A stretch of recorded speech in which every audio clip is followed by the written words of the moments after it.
वक्रतुण्डमहाकाय कोटिसूर्यसमप्रभा निर्विघ्नं कुरु मे देव सर्वकार्येषु सर्वदा।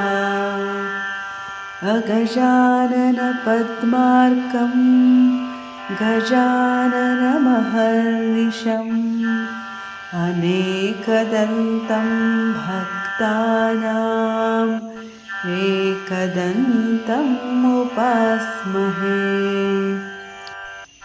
अजं निर्विकल्पं निराकारमेकं निरानन्दमानन्दमद्वैतपूर्णं परं निर्गुणं निर्विशेषं निरीहं परब्रह्मरूपं गणेशं भजेम।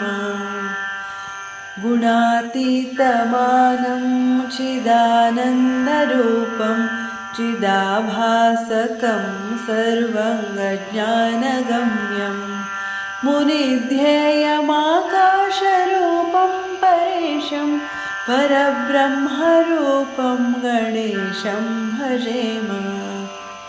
जगत्कारणं कारणज्ञानगम्यं सुराधिं सुखाधिं गुणेशं गणेशं जगद्व्यापिनं विश्ववन्ध्यं सुरेशं परब्रह्मरूपं गणेशं भजेम।